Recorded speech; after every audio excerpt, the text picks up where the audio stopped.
করে নেওয়ার জন্য এই তিনটে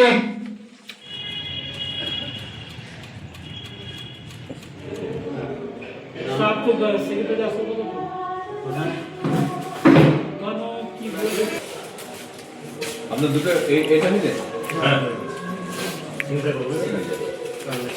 আর পেনটা দেবেন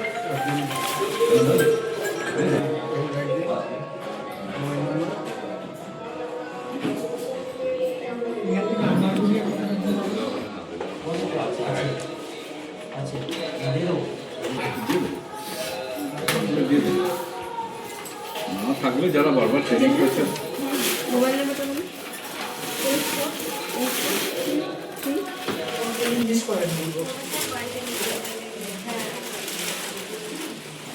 ঠিক আছে, সকলকে সুপ্রভাত।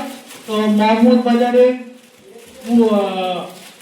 পূর্বে মানে কাছের জেলা হলো মানে কাছের ডিপিটিএসি সব থেকে কাছে হচ্ছে মোহাম্মদ বাজার, কিন্তু সেক্ষেত্রে উপস্থিতির হারটা একে অপরকে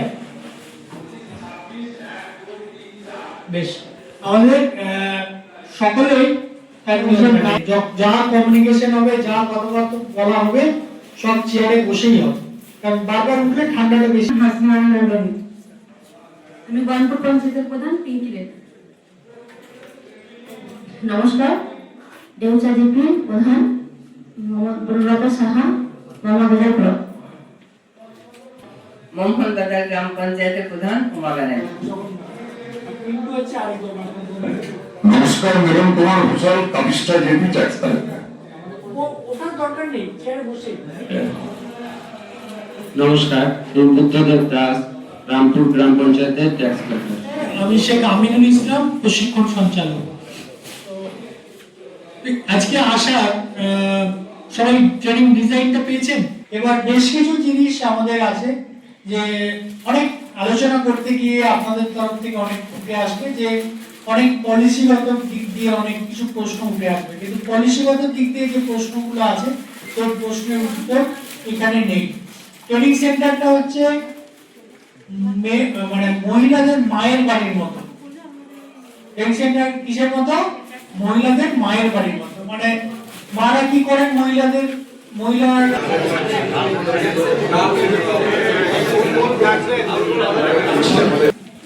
করছি বা করতে বাধ্য হচ্ছি, তাই তো? আপনি বললেন না ভাবছে, আমি বেরিয়ে যাওয়ার কথা ভাবছে, কিছু একটা পলিসি কিছু একটা ভাবছে, কিছু একটা ভালো ভাবছে না, আমাদেরকে বেরিয়ে যাওয়ার কথা ভাবছে। ডিসাইড করতে বলছে। একটা পাড়ায় মোটামুটি একটা কি রেঞ্জ চলছে, 19 পিস জায়গার পজিশন অনুযায়ী হবে। তাহলে 2 লাখ টাকা গোটা পাড়ার লোকজন সবাই দিচ্ছেন, 5-এর পদে 2 লাখ টাকা, আর একজন দিচ্ছেন 20,000 টাকা। তখন তাকে ডাকতে হবে, ডেকে নিয়ে তাকে বলতে হবে সবাই দিচ্ছে 2 লাখ টাকা, আপনি 2 লাখ টাকা। যারা সফটওয়্যার বানাচ্ছে তারা কাজ করে। এবার হচ্ছে কি প্রথমবার সফটওয়্যারটা নামে কিছু অভিজ্ঞতার উপর ভিত্তি করে, আমাদের মতো এই লেভেলের অভিজ্ঞতার উপর ভিত্তি করে সফটওয়্যারে পারদর্শী, কিন্তু এই ফিল্ড লেভেলে তাদের সেই পারদর্শিতা না থাকার জন্য এবার এই ফিডব্যাকের মাধ্যম দিয়ে আপনাদের ধীরে ধীরে সফটওয়্যারগুলো দেখবেন আপডেট হচ্ছে। জিপিএমএস এর যেমন ধীরে ধীরে ধীরে ধীরে ধীরে কত এরর ছিল, আস্তে আস্তে একটা জায়গায় পৌঁছেছে, এখনো যে সব কেটে গেছে তা নয়। আবার জিপিএমএস যেতে না যেতে আবার সহজ সরল চলে এলো। নামটা সহজ সরল হলেও অতটা জটিল সরল তো জটিলই হয়। তো এরকম বিভিন্ন জটিলতার মধ্যে দিয়ে আপনাদের ফিডব্যাকটা রিটার্ন দেবেন। রিটার্ন ফিডব্যাক দিলে অন্তত সেগুলো মানে অন্তত ফাইলে থাকবে না। আমার ক্ষেত্রে বলি, একজন একটা বিশেষ কারণে একটা কাগজ জমা দিয়েছিলেন, তার কিছু অ্যাপিলের জন্য। তিনি মাস 6 পর আবার এসেছেন, দিয়ে বলছেন যে এরকম আমি এখানে সে একটা দরখাস্ত দিয়েছিলাম, সেটা কতদূর কি হলো। তো আমিও দৃঢ়তার সঙ্গে বললাম যে না না, আপনি তো কোনোদিন দরখাস্ত দেননি। খুব দৃঢ়তার সঙ্গে বললাম। তারপরে সে যখন রিসিপ্টটা দেখালো, তখন আমি বললাম যে দৃঢ়তার সঙ্গে আমাকে ফাইলটা খুঁজতে হবে। তারপরে দৃঢ়তার সঙ্গে যখন ফাইলটা খুঁজলাম, তখন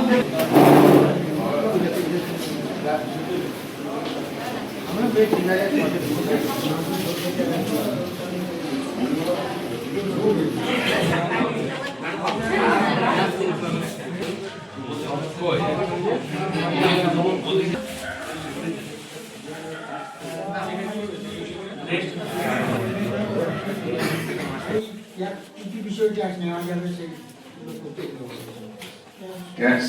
নেওয়া যাবে নিজস্ব আয় 2026 থেকে সেখানে ওই 16 ফিনান্সের ক্ষেত্রে ওএসআর এর একটা বড় ভূমিকা থাকবে, যার জন্য আগাম এমওপিআর এর তরফ থেকে, রাজ্যের তরফ থেকে, জেলার তরফ থেকে এই দুদিনের যে আলোচনা সভা ওএসআর নিয়ে, মূল কারণ এটাই যে ওএসআর বাড়াতে হবে এবং ফিনান্স কমিশন যখন ঘোষণা হবে তখন থেকে ওএসআর এর উপর নির্ভর করে ফান্ড অ্যালটমেন্ট বা অন্য কিছু হতে পারে। সেই সময় যাতে কোনো সমস্যায় না পড়ে গ্রাম পঞ্চায়েত, তার জন্য আগাম একটু সতর্ক বার্তা বলা যেতে পারে। সেই জন্য দেখতে হবে এই আলোচনার বিষয়, মানে অন ফান্ড কি, নিজস্ব তহবিল কি সবাই জানেন। তারা প্রধান ম্যাডাম বা স্যার যারা আছেন, গ্রাম পঞ্চায়েতের কর্মচারী বন্ধু যারা আছেন, যতবার ট্রেনিং এসছেন অন্তত 2-5 মিনিট ওএসআর নিয়ে আলোচনা।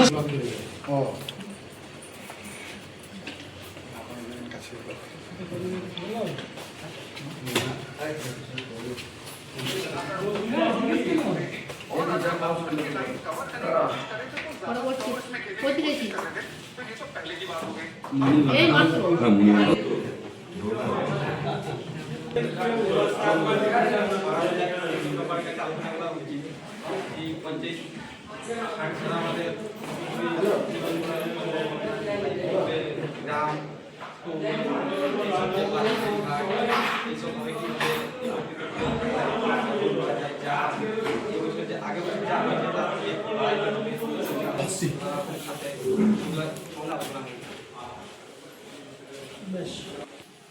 তারপরে হাটের যে ফেরিঘাট, হাট যে সমস্ত রয়েছে, তারপরে সাইনবোর্ড টাঙায় তাতেও পঞ্চায়েত আদায় করতে পারে, মেলা খেলা পঞ্চায়েত মনে করলে আদায় করতে পারে, এইসব সম্বন্ধে আলোচনা হয়েছে। রাজ্য অর্থ কমিশনের টাকার উপর শুধু নির্ভর করলে হবে না, নিজের নিজের গ্রাম পঞ্চায়েতের উপরও ট্যাক্সের এটা বাড়াতে হবে এবং মানুষকে মোটিভেট করতে হবে যাতে তারা ট্যাক্সটা দেয়। তো আজকে বললে কালকেই দিতে শুরু করবে এমনটা নয়, কারণ গুরুত্ব পাবেন সংসদে গিয়ে যে ট্যাক্স কালেক্টর শুধুমাত্র যে বাড়িতে বসেই, মানে বাড়িতে বলতে অফিস বিল্ডিং এ বসেই যে আদায় করবে এমনটা কিন্তু নয়। তাকে ট্যাক্স কালেক্টরকে ডোর টু ডোরের কথাটাই বলা আছে, বা তার কোনো সংসদ এলাকায় একটা ক্যাম্প মোডে আদায় করার কথা উল্লেখ আছে। এমএনডে হিসেবে একটা অর্ডার আছে যে একটা সময় ট্যাক্স কালেক্টর সাহেবদের বসার জায়গা ছিল না গ্রাম পঞ্চায়েতের, উনি অর্ডার করে বলেছিলেন ওনাদের জন্য একটা বসার জায়গা করে দেওয়া হয়। সেইটার সুফল আছে আবার কুফলও আছে, প্রত্যেকটা জিনিসেরই মেরিটস ডিমেরিটস থাকে। তো সেটা পাওয়ার ফলে অনেক ট্যাক্স কালেক্টর ভেবে দেখেন, আমি অল ওভার ওয়েস্ট বেঙ্গলের কথা বলছি, যে তারা ভাবে যে সংসদে না গেলেও চলবে, চেয়ারে বসে আদায় করাই চলবে। কিন্তু পঞ্চায়েত অডিটের অ্যাকাউন্টসগুলো পরিষ্কার বলা আছে যে গ্রাম পঞ্চায়েতে যে ট্যাক্স দিতে আসবে সেই ট্যাক্স সরাসরি কে নেবে? সেক্রেটারি। এবার সেক্রেটারি বাদফারাক্কা দিয়ে নেবে এবং সেক্ষেত্রে আমরা নিই না, তার কারণ হচ্ছে কি যে আমাদের পুরোটা একজনের কাছেই রাখি। দুটো দিক, একটা হচ্ছে সমস্তটা টাকাটা ওনার কাছ থেকে আমি গচ্ছিতভাবে একসাথে বুঝে নেব, আর দ্বিতীয় নম্বর হচ্ছে কমিশন থেকে যেন বঞ্চিত না হয়। এই দুটো দিকের জন্য এই কাজটা করা হয়ে থাকে। এই মুহূর্তে সমস্যা আছে, এটা অস্বীকার করার কোনো জায়গা নেই, সমস্যা আছে এবং সমস্যার সমাধানের জন্য আমরা যেমন রয়েছি সেরকম স্টেট লেভেলের যে টিম কাজ করছে তারা কিন্তু নিয়মিতভাবে কাজ করে যাচ্ছে এই সমস্যা সমাধানের জন্য। প্রকাশ চালু করেছিলেন তখন স্টেপগুলো বলা হয়েছিল, প্রথমে আপনারা ফর্ম 6 এ ডাটা কালেকশন করুন, আপনাদের অ্যাসেসিদের নাম, ঠিকানা, তাদের কন্ট্যাক্ট নাম্বার, তাদের বাবার নাম, তারা কোন সংসদের বাসিন্দা, এগুলো ফিল আপ করুন। আপনারা করেছিলেন এবং আপলোডও করেছেন। এই ফর্ম 7 এমন একটা জায়গা যেটা আমাদের ডিমান্ডকে জেনারেট করে, অর্থাৎ ডিমান্ড জেনারেট করার জায়গা ফর্ম 7 যে জেনারেট হয়ে গেল, আপনি এবারে সেই ব্যক্তির কাছে টাকা মানে ল্যান্ড এন্ড হাউস ট্যাক্স তোলার জন্য আপনি এলিজিবল হয়ে গেলেন যে মুহূর্ত থেকে হলো। এইটা এইভাবে পরপর স্টেপ বাই স্টেপ হয়েছে। এবারে এটা করতে গিয়ে কি দেখা গেল যে আপনারা কালেকশন করছেন সবই আছে, কিন্তু এটা কিছু সমস্যা এলো। সমস্যা কিরকম হলো? কিছু ক্ষেত্রে সমস্যা হয়নি, কিছু তো যাদের হয়নি তাদের নিয়ে আলোচনা করছি না, যাদের সমস্যা হয়েছে তাদের নিয়ে বলছি। প্রথম দেখা গেল ট্যাক্স কালেকশন তো চলছে, কিন্তু গ্রাম পঞ্চায়েতের অ্যাকাউন্টে টাকা আসছে না। কি হয়েছে? তো যতজন গ্রাম পঞ্চায়েতের কর্মচারী এখানে উপস্থিত আছেন, ফাইনালি সমস্যা মিটে গেল। হলো প্রথম দিকে যে চিঠিগুলো এসেছিল সবটাই মিটে গেল, মানে 100% বলতে গেলে মিটে গেছে। এরপর দেখা গেল আরো কিছু জিপির সমস্যা এলো, আবার দ্বিতীয় দফায় আবার কতগুলো চিঠি মিলে প্রায় 20-25টা নিয়ে আবার স্টেটকে জানানো হলো, সেগুলোও মিটে গেল। এমন কিছু ট্যাক্স কালেক্টর ছিলেন সেই মুহূর্তে প্রথম যারা ওয়ালেটে রিচার্জ করেছেন টাকা কিন্তু দেখতে পাচ্ছেন না। হলো এই মোহাম্মদ বাজারের একটা গ্রাম পঞ্চায়েতের হয়েছিল, সেই যে গ্রাম পঞ্চায়েতের যারা ট্যাক্স কালেক্টর আছেন স্বাভাবিকভাবে খুব কম তারা কমিশন পান, সব ঠিক আছে আমরা জানি। তো তার যে একটা 40,000 টাকা রিচার্জ করেছে, পরের দিন দেখছে টাকাটা নেই। আতঙ্কিত হওয়ার জায়গা, তাড়াতাড়ি দৌড়ে দিয়ে আসছে যে আমার টাকাটা কি হলো। আমরা ইউটিআর দেন, ইউটিআর নাম্বার জানেন তো?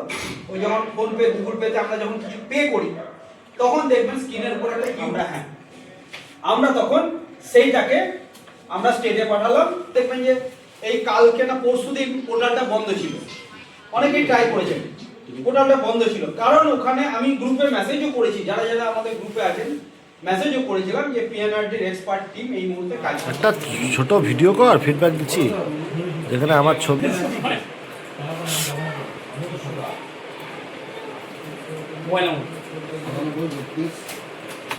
কেউ নেবে না, কেউ নেবে।